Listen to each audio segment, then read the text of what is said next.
Hey guys, this week's podcast features Rick Criden, a sales rep for Schneider's Premium Seafood and a former chef with over 15 years of cooking experience in Buffalo. Rick came down, talked about how he got into the culinary world, why he left the kitchen, and shared some fun stories. Let's get to it. I was going to say, when you were talking about your Spree, I know your brother also wrote for Spree for a while. He was like a wine reviewer. Was there something about like your upbringing that you both gravitated towards really loving food? Or my brother decided long ago he had a love for wine and a love for food. Yeah. I mean, he did really well as a investment banker for Goldone. Oh, okay. And was able to travel overseas and hobnob with the Rothschilds. Nice. So his he got exposed to some good stuff. He became a fairly huge wine enthusiast back then. So I mean, he was like hobnobbing with the Rothschilds. So I mean, that's where his interest. Yeah. So it wasn't like food wasn't a huge thing in the family growing up or anything like that. No, not at all. No, my father was a part owner of a drugstore, and my mother was an administrator for Erie County. Oh, okay. She worked for the county at the Rath building. Nice. Medicaid, Medicare. Okay. A couple other different departments. She was like a senior analyst over there. Nice. Something like that. So how did you find your way into a kitchen? Was it one of the things where it's like a 16-year-old kid just like doing dishes, or did you actively go actually out? My aunt Beth, her aunt, no relation to us, owned Shirley's Place and Shirley's Other Place, which was on. They were really called Shirley's Place and Shirley's Other. Yeah. Shirley's Other Place was on Millersport. Okay. Where there's an Indian restaurant over there now. Millersport between Sheridan and is it Kensington? Okay. Like in that area. Okay. So there was some connection. She and her husband also operated out of the the flea market. Oh, okay, there we go. God. Yay! They had a stand called Wimpy's, and as a 13, 14-year-old kid, 14 I think I was, it was a good weekend job to have. Oh God, yeah. So I'd go in there. My father would drop me off at 6 in the morning on Saturdays and Sundays, and nice. I was a short order cook making Wimpy burgers. Wimpy burgers. It was basically a fucking Big Mac with special sauce. So that's pretty great. That was my first exposure to cooking. And did you just enjoy it? Not so much. I mean, I there's not that much artistic creativity you're doing. No, not at all. I mean, I enjoyed being in the flea market and buying vinyl and buying bootlegs. I mean, there was a couple of vendors in there that had killer Springsteen bootlegs from 1975 shows in Asbury Park and live at Winterland, and that's pretty great. Yeah, it was pretty cool. Yeah. Plus, there was a couple of cute 14-year-old girls in there that made the day go by a little bit quicker. So yeah, that's pretty important at that age. Yeah, no doubt. Hormones raging a little bit. I can only imagine what the flea market was like back then. I mean, now it's a different. Oh yeah, it seems like it's different. Back then it was. I've only been there since then. Yeah, probably once, maybe twice, and it seemed a little seedy. And dirty. Back then it was bustling. There wasn't a Galleria Mall around. Oh yeah. So that would be a big difference. Yeah, no shit. Yeah. So you're. That was. I was torn what to do for college. Yeah. So another friend of ours, Neil Goodman, whose daughter has a catering company, he used to be the general manager over at the Park Lane. Oh, okay. Back like in the 70s and Oh, 80s. Wow. So he might have been part owner. I can't remember. that was like kind of their heyday, right? Yep. Like, it was when they were big. I went and sat down with him, and he had suggested that I go to school for hotel and restaurant management. Okay. And gave me a list of schools that had good programs for that. Yeah. And I applied to like Michigan State, Cornell, RIT. Nice. I didn't know RIT had a hotel. Florida State. Yeah, RIT wow. does. And UNLV, Okay. which was probably my first choice. Yeah. But as a 17-year-old going to Las Vegas, That sounds so dangerous. Nah, my folks weren't really keen on that. So my dad and I wound up taking a trek up to the Adirondacks and visiting Paul Smith's College. Okay. And at the time, it was a 2-year school and private, small, 700-800 kids. Oh, jeez. Yeah. And I just liked it. It was nice, small atmosphere. And my ex-girlfriend's father used to call it Camp Smitty's. I mean, you could literally go from the campus across the highway and find a lean-to within 300 feet and camp out and do bad things at night. Well, that's appealing to a 17-year-old. Yeah, exactly. So, when you went to school, did you think that you were going to go into the chef world at all, or were you thinking front of the house, running a place, things like that? I was thinking more front of the house. Yeah, I really was, because my personality wasn't as jaded. You could actually talk to customers? I could. Yeah. I was pretty slick front of the house. Yeah. I could schmooze. Nice. And I still can. Yeah. Obviously, being your doing position what I'm now. doing now. Yeah, I mean, you have to have social skills. Yeah, absolutely. Yeah, you don't have social skills and you're fucked. And anything, though. Really. Yeah. I mean, yeah. Some of the chefs can get away with it if they just stay in the dungeon and don't come out. Yeah. But for the most part, you're going to have to talk to a reporter or be on a camera. You got to, Yeah, exactly. So, it was Paul Smith's. I did a couple of special, internships. Okay, yeah. That seems like an important thing of the culinary programs usually is getting you out there. Yeah. One of the ones I did was at the Essex Street Essex House, Essex Street. Yeah, I worked slinging burgers with Mackie. The Essex House. Oh, okay. In New York City. It was owned by Marriott, and I got exposed to some pretty cool shit in the back of the house. Yeah. And my view started changing a little bit. Yeah. Some of the waiters there maybe complained a little bit too much about front of the house, even though they back in 1983. Yeah. This was January of 83.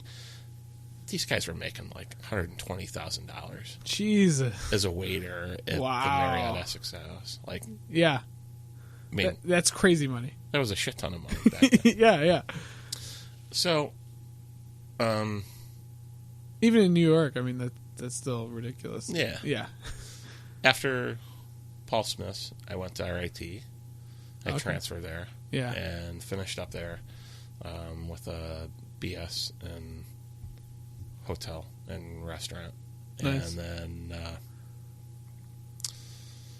my first job out of college.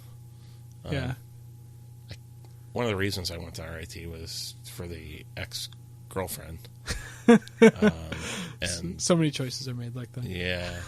I mean, my folks tried convincing me to go down to Florida State. Yeah. Or, go out west to UNLV. Yeah. So I was a couple of years older. But yeah, I decided, you know what? I'll show you. I'm going to go to RIT. It's going to cost more money for me. I'm going to have a bigger student loan. Yeah. And I'm going to be near my girlfriend. Yeah. Yeah, it didn't work out. So I had to get a job. Yeah. After college. Yeah. And I didn't want to work in the front of the house. Yeah. And there was a new restaurant opening up over on Maple Road near UB called Charlie Bubbles. Nice. It was a chain. Okay. There was one in Rochester owned by a family. So it was a family chain. Yeah. And I figured, you know what? If I want to do this whole back to the house thing, this might be a good way for me to get my feet wet. Oh, God, yeah. So... Charlie Bubble, that's a name, man. Oh, yeah. Dude, it had a fucking massive salad bar. I mean, we would crush 1,200 covers on a Saturday night. Jesus. Easily. And I worked saute, and I'd have 15 pans going at once, making... I mean, it was decent food, It was it really was decent food. I mean, we used good quality ingredients. How did you have did you have those skills to work in a kitchen just from your previous experience, or was some of that come with school, or was it on the fly? It was pretty much on the fly. Oh man, yeah, 1,200 covers will do that pretty quick. Yeah, I learned pretty quickly. Just was able to pick it up. Yeah. That was probably a good sign. I mean, I guess that you found something that you Yeah, natural. I didn't. I actually, and she'll remind me of this sometimes and I didn't even realize that I'd worked with her. But Marianne Giordano, that owns Gigi's, Gigi's, yeah. She and I worked together there. Oh yeah. I guess she was a prep cook, and I can't remember from that. Yeah. She worked with this dude, Roland, this tall, skinny black dude that had a massive fro. Nice. And I think he used to wear a hat, cover his hat in the kitchen. Back then it was a little different. Yeah, a little lax. But I spent about a year there. Yeah. Met some pretty cool people. Yeah. Got burned out with that whole shit and was offered a position at the Ramada Renaissance, which was across from the airport. Oh, okay, yeah. Yeah. Now it's 2 different hotels, I think. Yeah, they kind of split it up, yeah. And was offered a position as a banquet chef. Okay. So the Cosentinos owned it. Uh-huh. Jimmy and Pat. And I had, in between semesters of Paul Smith's and RIT, had gone and worked for them, which was the executive at the time. Okay. With the Playboy Club. Nice. So I worked in the Playboy Club as this is before Charlie Bubbles. This is when I was in college. Yeah. As a runner with one of the Playboy bunnies. That's fantastic. So the one I used to work with the most was Bubbles, and I think her real name was Debbie. And oh god, it was pretty cool. Tips were great. I mean, I remember working a couple of parties. There was a boxer from Ray Mancini. Okay, yeah. He came in one night. Nice. A lot of celebrities. So that's pretty cool. That was kind of a happening place to be. Yeah, back then. yeah. And hanging out with Playboy bunnies. I mean, yeah, and I could tell you. I don't know if you'd edit this, but Connie Natowski. You know Connie? Okay, I know of her. Yeah, yeah. She works for does the whole Taste of Buffalo thing. Yeah, I've met her. Yeah. She was a Playboy bunny. So when I ran into her at one of the industry nights, or I think it was the Zamir thing. Okay, yeah. At the hotel. Yeah, yeah. I looked at her, and we were Facebook friends, but I didn't put 2 and 2 together. And I'm did you work at the executive? She's like, maybe. I said, were you a Playboy bunny? She's like, yeah. I said, I had the biggest crush on you. What a fucking small world. Seriously. Yeah. And God, that sums up Buffalo right there. Totally. And she still looks great. Yeah. But that's fantastic. yeah. So after, so you go to the Marriott, the Renaissance, was it? Yep. Yeah. Yeah. I spent like 3 months as a banquet chef, and the executive chef Tony Pucci decided to leave and go work for Tops. Oh, that was wow. right around the time Tops International was opening up over on Maple. Oh, okay. And he took a position with Tops. Yeah. And they bumped the executive sous chef, John Hammer. I can't believe I remember these people's names. They bumped him up to executive chef and made me the executive sous. So that's pretty good. I spent like 5 years of my life working 90, 100-hour weeks. I was like 20. So I was back in like 86, 85 through 86 through like 90. So wow. I spent like almost 5 full years there. And that's a lot of food, I'm assuming, that you're pumping out too. It was a lot of banquets. I mean, yeah. It was like $7 to $9 million a year, and damn, that's pretty good. It was pretty good. Yeah. I mean, was there any part of it that were you fine with the not like a restaurant chef world? Like, was there a part of you that kind of wanted to be cooking your own food? Or absolutely. Yeah. But I was able to. I mean, I'm assuming like probably there's benefits to it, like a corporate gig and everything. Yeah. Yeah. I can't remember the name of the bar back then. I think it was might have been Christie's. It had gone through a couple of different name changes. Yeah. But every day we used to have like happy hour and a different theme. So I did that, like free food, like you wouldn't believe. Like we used to like put out a spread. One day it would be Cajun, where I'd be making gumbo, jambalaya. Nice. You know, we'd get in crawfish. And, oh, that's cool. But some of that was more freedom. You could kind of do. Oh yeah, absolutely. Yeah. Creativity was pretty cool and loose back then, because Casentinos were really good owners. Nice. Very giving. One of the restaurants in the hotel was Pranzo's, which was ahead of its time back then. Yeah. Gene Pigeon was a chef.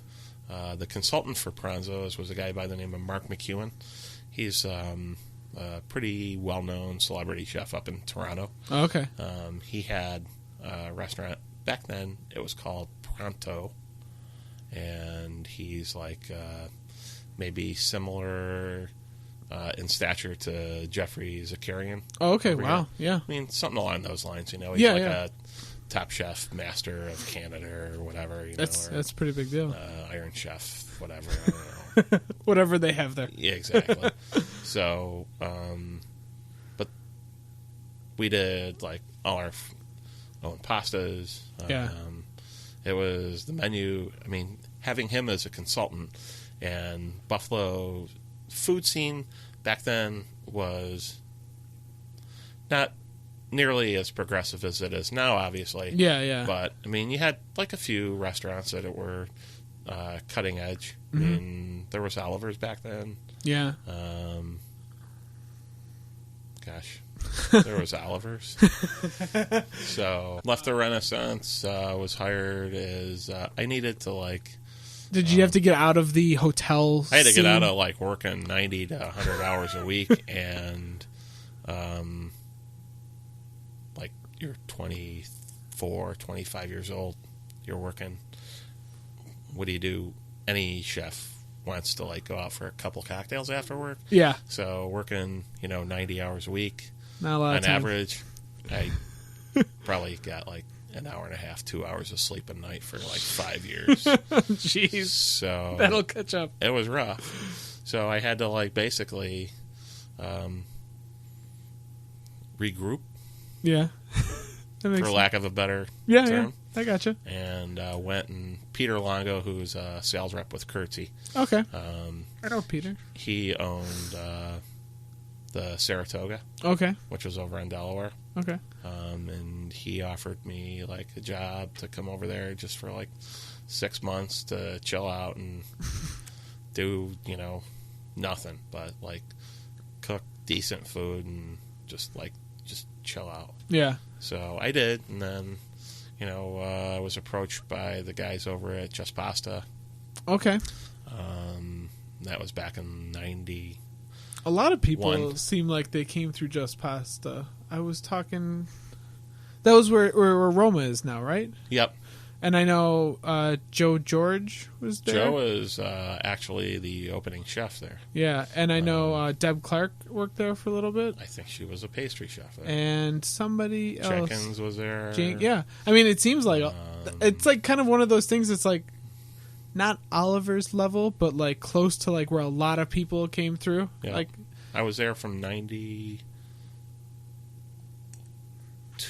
to 94 as a sous chef. I worked with Kevin McCarthy, whose ex-wife Amy owns that place inside the Tri-Main building.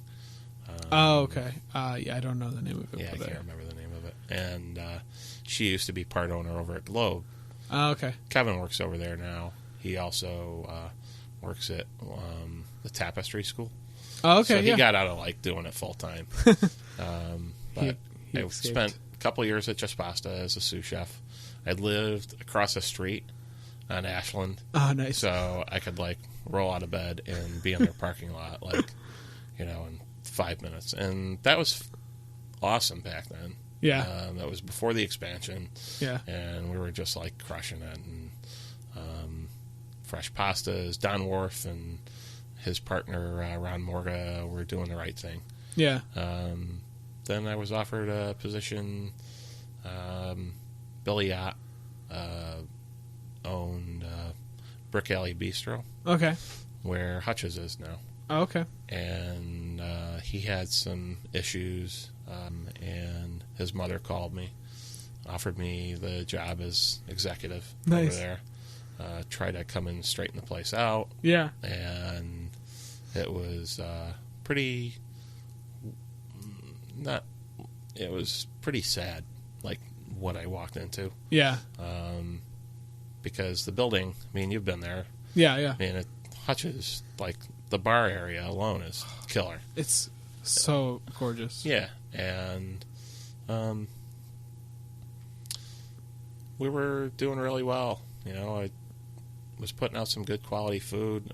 Brought in Mary Logue, who owns the Phoenix. Okay. She was working in Boston at the time for Todd English. Oh, wow, yeah. She came in. She's got family here. She decided to move back to Buffalo. Yeah. She was our front of the house gal.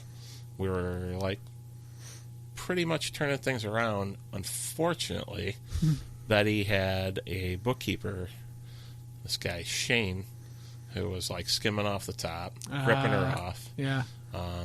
And she didn't realize it. I mean, she was this 75-year-old woman who had to like work part-time at Pitt Petrie to support her son's substance abuse habits. He like basically pissed away, half to $750,000 of her money at the restaurant. Damn.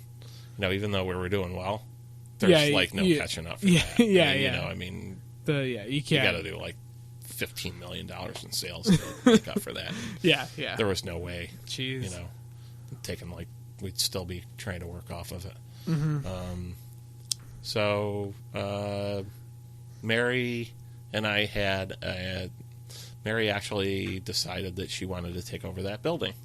So she had a handshake deal with the landlord, and something happened. They got into a pissing match about something. Nice. And that fell apart, and she and I were like looking at a couple other spots, and I decided to step away and went and worked at Babalu with Jenkins. Okay. That's where Fat Bob's is now. Oh, okay. It was Caribbean, Jamaican cuisine. Interesting. Pretty cool stuff. Paul and Paul was pretty much the mastermind behind the menu. Dave Schutte was one of the owners. He was like a managing partner, and there were two other owners there. John Biacco, who owned Biox, which is where Tempo is now. Okay, nice. I love that. I love that all of these conversations are involving, and this is what it is now. Yeah. And I worked as Paul's sous chef for about 6 months. He was moved over to to Biox, and I took over as exec for him. And there were a few things that happened at Babalu that were a little weird. I mean, you had 3 owners over there, and you get 3 people like with that were really headstrong. Yeah. 2 would gang up on 1. Yeah. It was just like. And the restaurant industry is known for maybe ego clashing and things like that. A little bit, yeah. Maybe. Or at least personalities clash. Yeah, it could be. Jenkins asked me, he's like, you want to come over to Biox? He was losing his pastry chef. So he asked me to come over there and cover for her. Yeah. So I was doing breads and pastries. And at this point, was it just a combination of just working so many like different jobs that you just had like a well-rounded thing? So, pastry seems like it's a specific thing. Pastry is a specific thing. Yeah. I mean, I found myself liking bread a whole lot more than pastry. Yeah. I mean, there's a little bit more play with like making breads. Yeah. Pastries, it's like, here's a recipe. I mean, I was following. Joe George was, I believe he might have been the opening chef at Biox. Yeah. And to that day that I was there, they were using his bread recipes. Oh, okay. And they were like absolutely killer. So you could alter them and like, different like flavor profiles. Yeah. But basically, like the pastry end, you were like locked in. And any pastry chef will tell you, once you come up with like the specs and the ingredients and the recipes, you're just fucking locked in. Yeah, it's like a science at that point. Totally. Like, yeah. Unless you're James Roberts. That's a different story altogether. Yeah, exactly. So after Biox, I got burned out on waking up at like 2:30 in the morning and, making breads. I did that for like 6-8 months. Jeez. I was offered a position as chef de cuisine for Andy DiVincenzo, who was opening up a restaurant in Williamsville. Okay. And it was called Danny Ocean's. Okay. It's where Rocco's is now. Andy owned Billy Ogden's. Okay, yeah. Which is pretty popular. And he and his cousin Joe opened up this restaurant. And we were doing, this was back in like 97. Yeah. 98. We were doing USDA prime. Nice. Our check averages were really high. Nice. We were kind of like ahead of our time there a little bit. Yeah. For like a steakhouse type atmosphere in Buffalo. Yeah. Because this is way before, But it was like it was mismanaged. There's a reason that the success rate in restaurants bad things is happen. Like when, I love Andy, but I mean, he had some demons to work through. And yeah. I mean, I love him to death. I mean, he's been gone for a few years now, but, we all had some issues. Yeah. And he and his cousin just didn't manage it well enough. They, the first 8 months we were open, we did almost $1.5 million in sales. Wow. I mean, we were like absolutely crushing it. And by the end, we're like, they changed the menu concept around. Which is always we were doing like fish fries and spaghetti and meatballs, and it's like, that's gotta suck. Getting the fuck out of here. Yeah. And at any point when were you starting to see yourself leaving the chef industry? Like, were you getting somewhat disenchanted? Or? Actually, I left one out before I went to Danny Ocean's.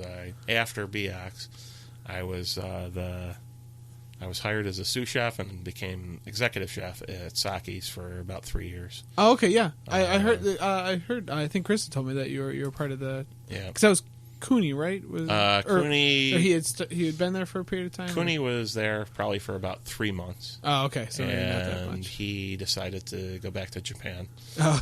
He quit. I see.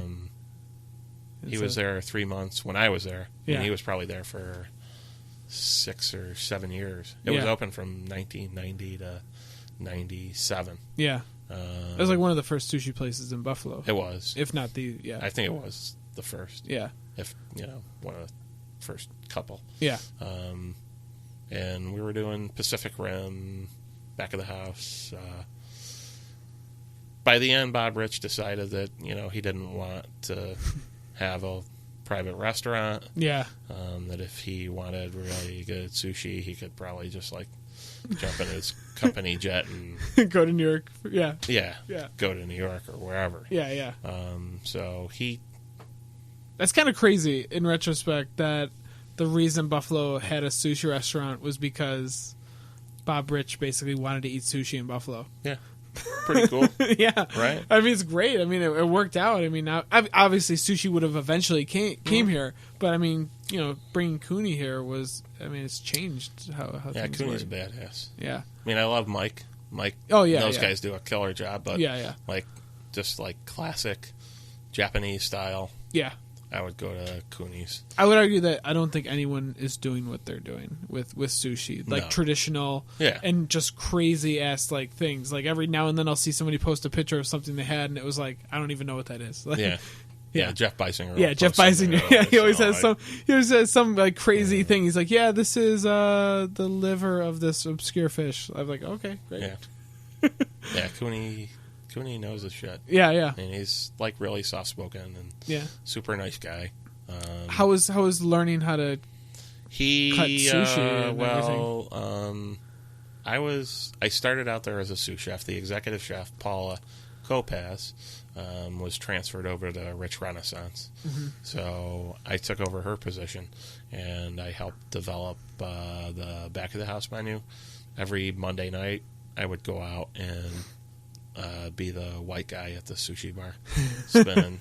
But I didn't learn anything really from Cooney. Yeah. Because he was already gone. The one guy that they brought in to replace him was a kid from China, and he was sloppy, and we got rid of him after a couple months. Yeah. I mean, he was the type of kid that would go out and have a cigarette and come back in and not wash his hands, and he'd have fish on his board and wouldn't clean his knives really well, and it's like yeah. So they brought in a couple guys from Laos, Sam and Mike, and I learned a lot from those guys. I mean, Sam's style was a little bit more flamboyant than Cooney's. Yeah. He seasoned his rice a little bit differently. His rice was a little bit sweeter than Cooney's. But I did learn quite a bit from those guys. I mean, cutting fish is a definite art form, and if you don't have the right knife skills, you can lose a lot of money. Yeah. I mean, and fish is it seems like a whole different protein altogether. When we had Ed down here, he was his specialty was a fish cook, and he said it's a whole different world. You pamper it, you're letting it sit, and you fairly it takes finesse as opposed to meat. You can kind of beat it around and it'll be fine. Yeah, meat's a little bit more forgiving. Yeah. So after it was Kate. I hired Kate Elliott. I hired her as my sous chef. Nice. She was 19 or 20 at the time. Oh, wow. And we had absolutely crushed it on New Year's Eve. We did more covers than they had done ever. Yeah. And there was a big snowstorm that January, and we were all called in on a Sunday. And Tony Pellerite, who was in charge of Be Our Guest, who oversaw all the rich properties, called us in, and we knew the writing was on the wall. Yeah. So after that, I went to Danny Ocean's. Yeah. And after Danny Ocean's closed, I had thought about, like, really getting out. Yeah. At Danny Ocean's, one of my line cooks and guys that I worked with over there was Chris Dagler. Oh, no shit. Similar to, what I had done with Kate, I kind of took Chris under my wing. Nice. At Danny Ocean's and,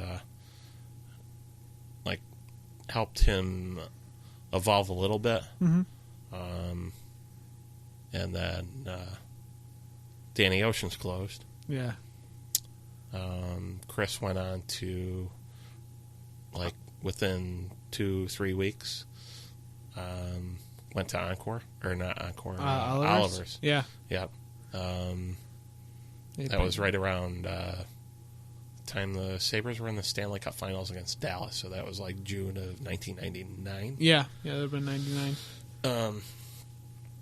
And Mike and I had always wanted to work together, and he offered me a position as a sous chef there, and I went in there, was probably there for half hour, and I knew it was time for me to get out. Yeah. I was just burnt out. Yeah. I mean, at this point, you had probably, 15 years of nonstop. Yeah. I was burnt out and, toyed around with the idea of going back to school or, I needed a life change. Yeah. So I was approached by a company, ground fish importer out of Iceland. Okay. And they were hiring. I didn't have any sales experience. They didn't seem to mind. Yeah. They hired me, gave me a territory, worked for them for about 5 years as a key account manager. I actually grew into that role, and sold cold dead fish for 5 years. That was your start? That was my start. From there, I met the folks over at Will Poultry. Okay, yeah, I saw that. And I was there for close to 6 years as their purchasing and inventory control manager. Yeah. Started their seafood program. Oh, wow. Started non-foods program for them. Implemented a bunch of shit that I'm not sure if they still do, but whatever. Met a lot of good people over there. They treated me well. Nice. And I have nothing but good things to say about the people that still work there and the people that I worked with. Yeah, yeah. And then from there, I met a gentleman by the name of Mark LaMartina, who was president of a division of U.S. Food Service.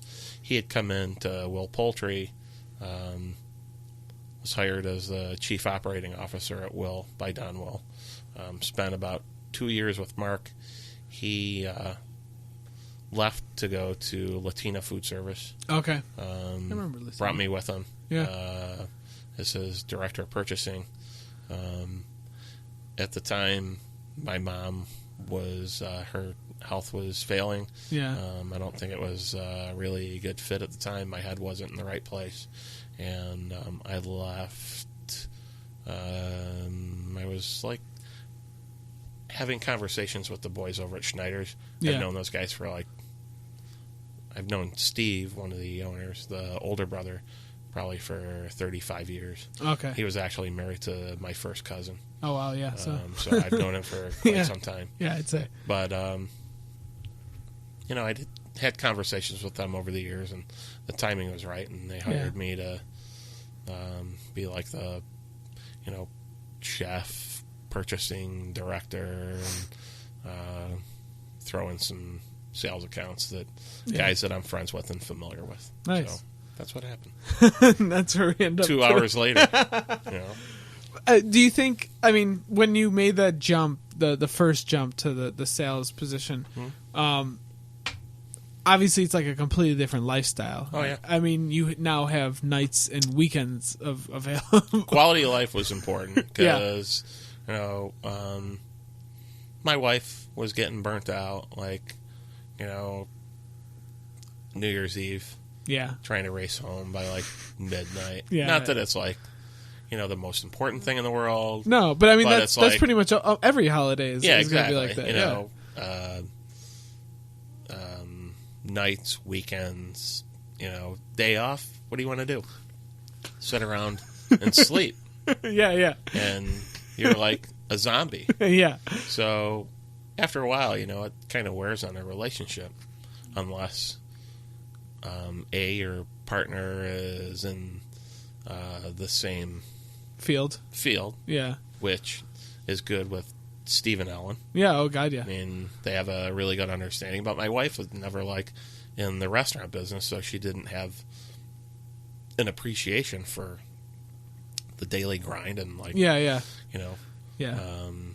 So I decided to get out, and quality of life is much better. Yeah, I can only imagine. Yeah, and I was afforded some really great opportunities when I was at Arctic Fisheries. Mm-hmm. Traveled like throughout the states. Oh, that's awesome. Went to Iceland for a week with the company. I mean, that was pretty cool. Yeah.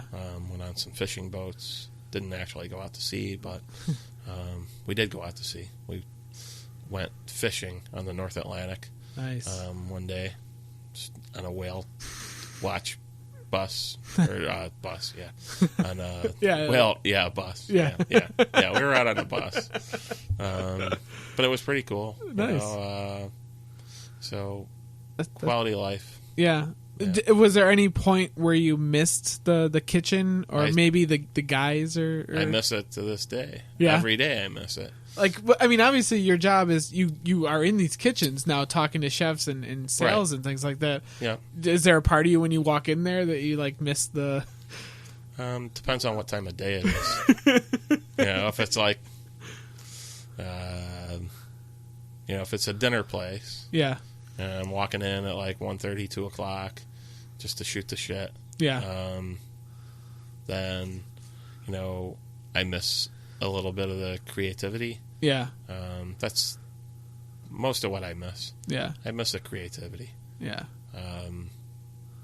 I don't miss the physical pounding that it takes on your body. Yeah, if you go in there at like 7 o'clock on a Saturday or something like that, and you just see these guys like, sweating down their back. Yeah, in the middle of like 95-degree weather in the summertime. Yeah, I'll see Steve say something that the kitchen's like 130 degrees, and I'm like, how is that even possible? Yeah, no, I don't miss that. No, that I don't miss. Yeah, but the creativity definitely. Do you think like your background being a chef and working in restaurants, that when you're talking to your sales or not your customers, do you think that they appreciate your opinion more because you have that background, or they trust you more as opposed to if you were just a sales guy coming in? I always like would tell any like new salesperson, one of the most important things for a salesperson is to listen. Yeah. And a lot of these young kids don't listen, or like try to go into a restaurant and sell them left-handed monkey wrenches. So if you're not like, don't have like an understanding of what goes into running back of the house, I think it hurts you a little bit more. You can definitely learn, but like going into a place like Shango and trying to sell them, pre-sliced potatoes for potato chips. A, he doesn't have fucking potato chips on his menu. Exactly. B, he would never like do something like that. So it's like, so you have the advantage of knowing these people, or at least have known these people in the industry, I guess, maybe. Right. And not like understanding like menus and menu planning and where to not like overstep your boundaries. And sometimes being friends with a lot of them, I'm a little bit more lax. I did like strong arm a couple recently, and one of the guys said, "Jesus, you're a fucking hard ass," and I'm like, "Dude, I'm just busting your balls." I mean, we're friends. So, That's still got to be. There's a level of that could go sour, I guess. Right. I mean, one of the good things is I'm not a commission sales guy. Yeah. So not to say that I don't care, but it's more of like sometimes I view it as more of a game, and I tend to be a little competitive. So, sometimes it's more of a game for me, and always my best interest lies with the operator. Yeah.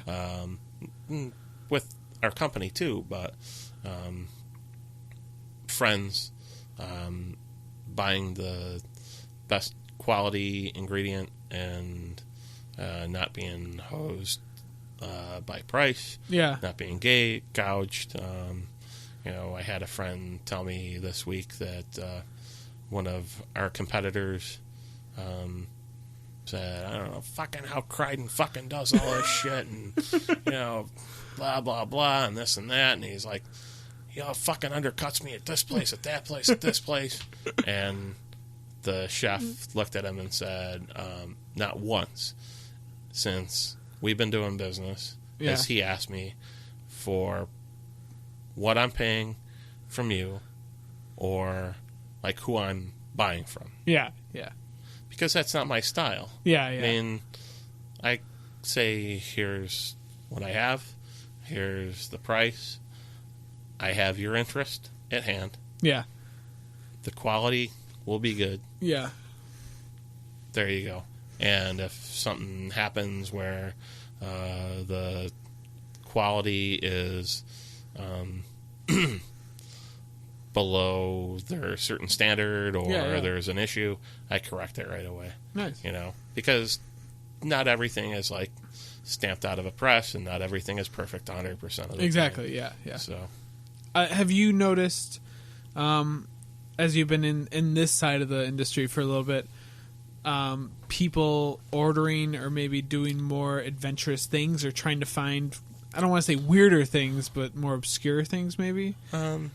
Everybody's looking for something different. Yeah. I didn't know if that was maybe like their customer base is getting more adventurous or if you've noticed any of that kind of thing. We could have this conversation in a couple weeks because my brain is so restaurant week driven this week. Yeah, you're not really getting anything that crazy. We probably sold 10,000 pounds or more of salmon, Norwegian salmon this week. So it's yeah, people aren't going for the crazy weird right now. I often will say we need to be a little bit more adventurous as far as what our catch selections are. The owners do a very good job putting out our lists on Monday. Nice. We have a specialty list. I do the specialty oyster list. Nice. There's probably at any one point 60 to 70 different varieties available at the beginning of the week, from Massachusetts to Alaska. That's awesome. And that's really cool. Yeah, I mean, is now I don't know this offhand. Is the Schneiders also deal with the general public, or are you pretty much mostly dealing with? No, we do. We sell retail. Okay. So if anyone was listening and they were interested in oysters or anything, yeah, I've hooked up certain friends with product. Nice. Actually, cash transactions. Yeah. Funny enough, Jeff Beisinger, who runs the Charcuterie Club. Yeah. He and I will do some business together once every couple months. Back in the summer, we did some domestic pork bellies. Oh, nice. And today is Saturday. Yeah. Yesterday, I handed off 15 fresh Long Island ducks to him. Wow. With some duck fat. So he was dispersing them to the charcuterie folks, I think, today. So, oh, man. I need to get in on this club. You do. Or just, you got my number. I do now. Yeah. I do. Rick, I think we covered a whole lot, and I heard a bunch of awesome stories, and this was fun. Yeah, it was really fun. We could probably sit here for another 2 or 3 hours. This could be like a 5-parter. We could easily do that, but I'm down with that. But we'd miss midnight mass. Yeah, and that can't happen. No, that definitely can't happen. Rick, thank you so much for coming down here. This was really fun. Thanks, and Dan. I'm glad we did this. Hopefully there weren't too many pauses. Not at all. They'll be edited. They'll be edited. Cool. Thanks Dan.